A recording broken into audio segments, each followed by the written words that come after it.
पटांग बोल रहे हैं।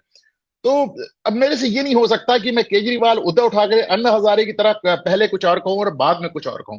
मनमोहन सिंह के ऊपर मैं कल पूरा प्रोग्राम बताऊंगा, and you will be shocked. मेरा दावा है कि इतना कुछ मनमोहन सिंह के बारे में गलत नैरेटिव है कि यू जस्ट कांट इमेजिन।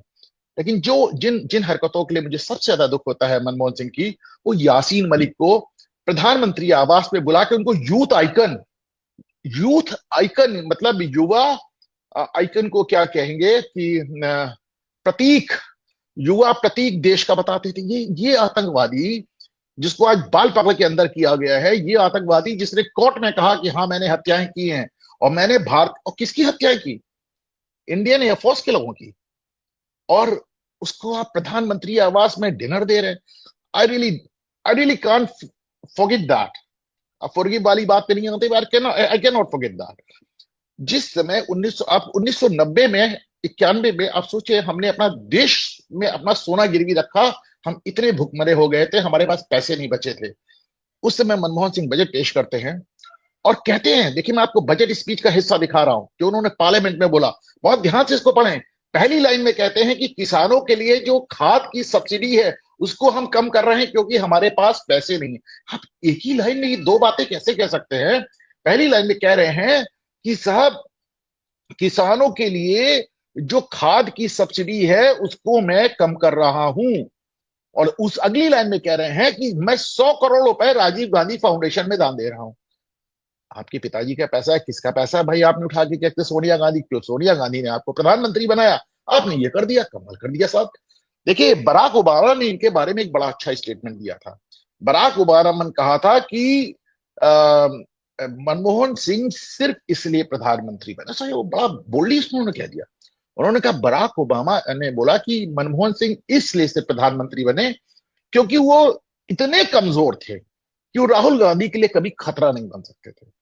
और देखिए, राजनीति में मतलब आपका अगर कोई भी वो नहीं हो, जैसे मैं अभी अपने ही ट्वीट्स ढूंढ रहा था तो मैंने दिखा था कहीं कि राजनीति में अपना कोई जनाधार ना होना, ये अपने आप में बहुत बड़ी ताकत बन जाती है। कि यार, एकदम रूटलेस आदमी तो एक कॉर्पोरेटर का चुनाव नहीं जीत सकता। अगर देखिए, बराक ओबामा वाला ट्वीट भी है, कोट हो तो दिखाएं आप इन्हें, तो मतलब वो क्या, ये तो कुछ नहीं कर सकता। तो उन्होंने इनको बना दो, आप प्रधानमंत्री बना दो, कुछ बना दो, क्योंकि ये अम, आपका कोई आपके लिए कभी खतरा नहीं बनेंगे, आपकी औलादों के लिए खतरा नहीं बनेंगे। तो इस तरह करके मनमोहन सिंह की सबसे बड़ी खासियत ये थी कि उनका अपना कोई पॉलिटिकल आधार नहीं था। अच्छा, फिर आप देखें इसको, मैं जो चीजें मुझे इनकी याद आती हैं छोटी छोटी, कि साहब, इनके टाइम में फौज का ये हाल था। मैं दिखाता हूं उस समय जो आर्मी चीफ का जो बयान देखें आप जरा। उन्होंने कहा कि साहब, हमारे पास तो कुछ बचा ही नहीं है, आप कर क्या रहे हैं? और ये तो इनके प्रधानमंत्री काल का मैं आपको दिखा रहा हूं। उन्होंने कहा, देश खतरे में, गोला बारूद, हवाई सुरक्षा सब बेकार हो गई है। सुना ही नहीं, क्यों?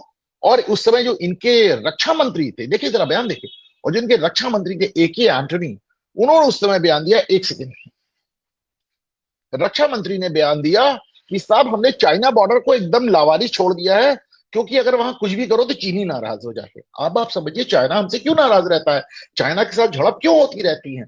जमाने बाद झड़प, 1967 में जब हमने चाइना को मुंहतोड़ जवाब दिया था, 62 के वॉर हारा था, और 67 में हमने चाइना को पटक के मारा था। उस समय हमारे 38 आदमी मारे गए थे और इनके करीब 400-500 लोग मारे गए थे। तब से लेके अब जाके सीधे गलवान वैली में युद्ध। क्यों गलवान? मतलब इस बीच हमने उनको शिकायत का कोई मौका नहीं दिया। और जब मोदी ने वहां पे एयरपोर्ट बनाने शुरू कर दिए, 4 लेन रोड बनानी शुरू कर दिया, तो उनको दिक्कत हो गई। दूसरा जो मुझे आप समझते हैं कि जो आज आप देखते हैं कि जिसके ऊपर अपराध सिद्ध हो जाता है उसको चुनाव नहीं लड़ने दिया जाता है, जैसे लालू यादव। तो लालू यादव अपनी जीवनी में लिखते हैं, उनकी मतलब खुद वो लिखते हैं लालू यादव कि साहब, ऐसा है कि मनमोहन सिंह का प्रधानमंत्री बनने के मैं खिलाफ था। तो सोनिया गांधी को पकड़ के ये हमारे घर आ गए, और सोनिया तो हमसे कहने लगी, मनमोहन भी हमसे रिक्वेस्ट करने लगे। तो मुझे लगा, यार ये आदमी प्रधानमंत्री बनेगा, इसकी बात कैसे काटो, मैंने इसको अलाउ कर दिया। मनमोहन सिंह इस एहसान को नहीं भूले। ऐसे में जब लालू यादव को सजा हुई तो वो एक ऑर्डिनेंस ले आए। उनका कौन जाएगा लोकसभा में, वो ऑर्डिनेंस ले आए, अध्यादेश ले आए कि लालू यादव जैसे लोगों को चुनाव लड़ने की अनुमति मिलेगी। सोचिए, लालू यादव जैसे आदमी को बचाने के लिए ऑर्डिनेंस ले आए। अच्छा, उसकी बड़ी उस समय आलोचना होने लगी, तब तक सोशल मीडिया भी आ गया, तो हाहाकार मच गया। तो राहुल गांधी ने सोचा ये बहुत अच्छा मौका, उन्होंने जाके ऑर्डिनेंस जाके प्रेस क्लब में, दिल्ली प्रेस क्लब में फाड़ दिया। आपने वो भी अपमान बर्दाश्त कर लिया। अपमान तो इन्होंने खैर बहुत बहुत बर्दाश्त किया। मैं सबसे बड़ा अपमान तो इनका ये मानता हूं, इनके जो डायरेक्ट अपमान नहीं था कि इनको जिस आदमी ने वित्त मंत्री बनाया, जिस आदमी की वजह से ये आगे आए, नरसिम्हा राव, उस नरसिम्हा राव की लाश ऑल इंडिया, मतलब ऑल इंडिया कांग्रेस कमेटी के हेडक्वार्टर के सामने खड़ी रही, अंदर में ही घुसने दिया गया उस लाश को आधे घंटे। उस आदमी का वो नहीं होने दिया गया, क्रिमेशन नहीं होने दिया। And he was the prime minister, he could do nothing. आप कुछ नहीं कर पाए, आप ऐसे ही चुपचाप खड़े रहे एकदम। और देखें, आपने एक नेशनल एडवाइजरी कमेटी, राष्ट्रीय सलाहकार समिति बना दी सोनिया गांधी ने, क्योंकि सोनिया गांधी को सुब्रमण्यम स्वामी ने और एपीजे कलाम ने प्रधानमंत्री नहीं बनने दिया। तो इन्होंने एक, अच्छा, नटवर सिंह अपनी किताब में लिखते हैं इस बारे में, और ये भी लिखते हैं कि जब सोनिया गांधी को, फर्स्ट चैप्टर में लिखते हैं, वो किताब मुझे मिल नहीं रही, one life is not enough, उसमें लिखते हैं कि जब सोनिया गांधी और प्रियंका गांधी को पता चला कि मैं किताब लिख रहा हूं, तो वो मेरे घर आ गई बिना बुलाए, सालों बाद, जो मेरा फोन नहीं लेती थी वो मेरे घर आ गई, चाय पियो, कहने लगी भाई कुछ ऊट पटांग मत लिख देना, बड़ी बेइज्जती हो जाएगी वगैरह वगैरह। अब पता नहीं उनके कुछ फर्क पड़ा या नहीं पड़ा, लेकिन ये तो इनका हाल है। तो इन्होंने एक नेशनल एडवाइजरी कमेटी बनाई और उसको एक तरह संवैधानिक दर्जा दे दिया। राष्ट्रीय सलाहकार समिति, पहले इन्होंने कहा कि साहब उन्हें हक होगा कि किसी भी फाइल को तलब कर सके, भाजपा ने बहुत विरोध किया, तो उसको पास तो नहीं कराया, लेकिन सारी फाइलें वो तलब करती थी। सोनिया गांधी का तो ये हाल था कि नरसिम्हा राव से उनकी नाराजगी का कारण यही था कि नरसिम्हा राव से वो वीकली रिपोर्ट लेती थी, हफ्ते में एक बार। नरसिम्हा राव जब उनको फोन करते थे रिपोर्ट देने के लिए, तो 10-10 मिनट, 15-15 मिनट उनको फोन पे इंतजार कराती थी। राव साहब ये कहते हैं, बाद के दिनों में उन्होंने कहा कि मुझे खुद इंतजार करने में दिक्कत नहीं थे, हम लोग कांग्रेस के लोग हैं, हम लोग गांधी परिवार का इंतजार करने के आदी हैं, लेकिन साहब ये भारत के प्रधानमंत्री को 15-15 मिनट होल्ड कराया फोन पे, ये मुझे ठीक नहीं लगा। ये नाराज हो गए, उन्होंने रिपोर्ट देना बंद कर दिया, नाराज हो गई। कम से कम उनके अंदर इतनी स्पाइन, इतनी रीढ़ की हड्डी, इतना स्वाभिमान तो था कि उन्होंने रिपोर्ट ही देना बंद कर दिया।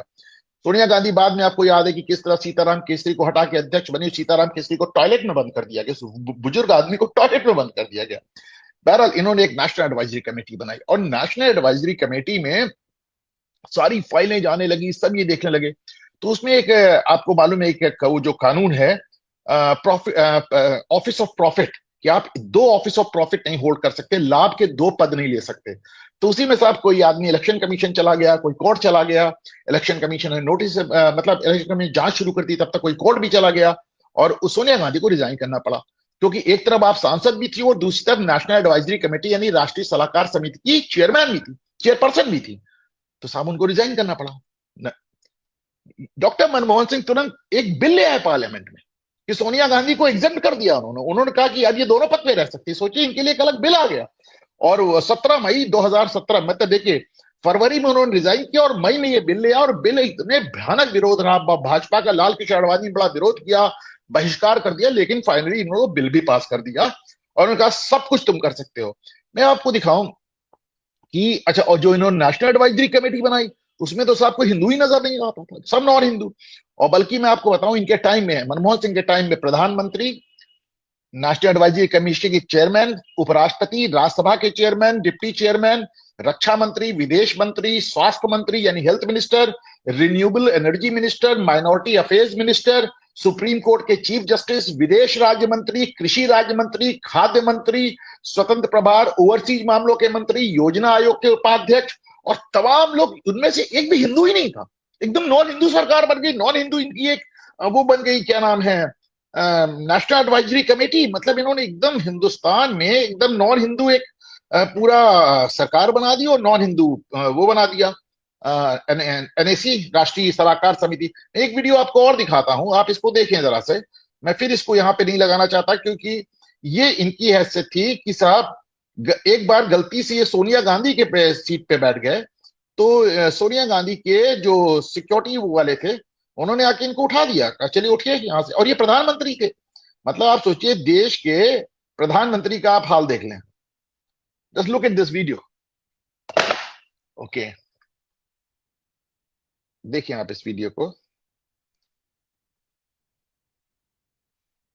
देखिए।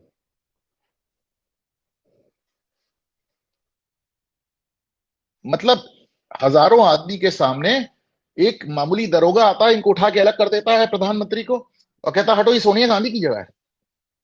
बहरहाल ये सब अपनी जगह है। एक मतलब जैसे इन सारे मामलों में अगर राहुल गांधी ना आए तो फिर कुछ आ ही नहीं। राहुल गांधी करुणानिधि के जब वो अंतिम सांसें गिन रहे थे तो उनको देखने गए थे हॉस्पिटल में, तो वहां वो हंसते हुए पाए गए थे। आज वो मनमोहन सिंह को श्रद्धांजलि देने गए तो वहां भी मुस्कुराते हुए पाए गए। ये मीम बन के चल रहा है इस समय ट्विटर पे।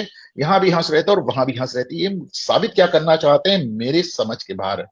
बहरहाल सरदार मनमोहन सिंह ने गद्दी के लिए, सत्ता के लिए इतने समझौते किए कि मैं माफी चाहता हूं दोस्तों, पर मैं उनकी प्रशंसा में कुछ नहीं कह पाऊंगा, क्योंकि उन्होंने भारत के प्रधानमंत्री का पद सोनिया के उसमें पैरों में डाल दिया। एक वो शेर है कि कुर्सी है तुम्हारी जनाजा तो नहीं है, कुछ कर नहीं सकते तो उतर क्यों नहीं जाते।